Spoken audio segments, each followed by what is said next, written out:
fried chicken ang ulam namin. Pero syempre, malungkot naman kung prito lang, di ba? Sobrang dami kong ganito. Hot sauce. So, syempre, alam niyo na, gagawa tayo ng buffalo sauce and meron din akong maraming mayo. Tapos wala kaming tinapay kasi lahat kami acidic na. Ano ba? Gawa tayo ng buffalo sauce.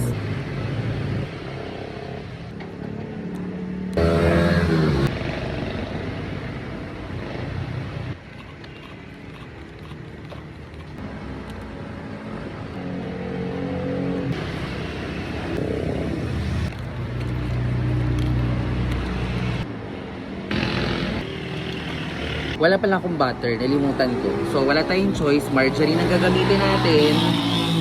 Tatakpan ko unless sponsoran mo ko. Sure. So, okay na rin yan. Pwede na yan. While working on our sauce, so, habang ginagawa yung sauce, air fryer ko na to para maluto na siya.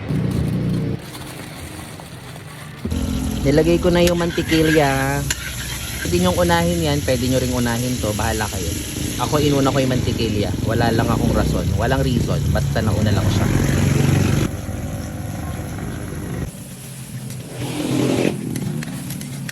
Na niya. So, ang maganda dyan, kung hindi nyo yan mauubos, pwede nyo yan itago. I-freezer nyo, tatagal yan ng matahabang panahon.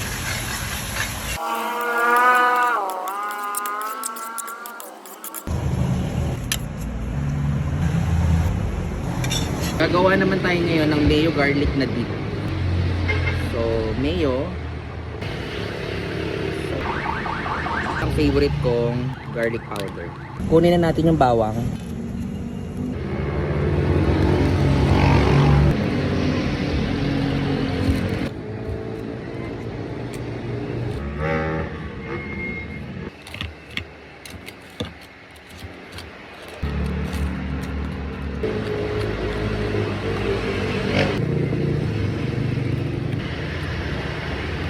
Hugas muna tayong plato.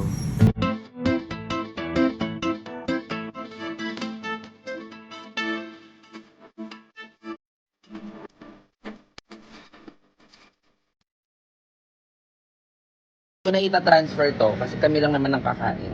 So wala na munang aesthetic. So ito ang dipping sauce ng buffalo or pwede rin ang plain, di ba? Ayan, charan! Buffalo, plain, original.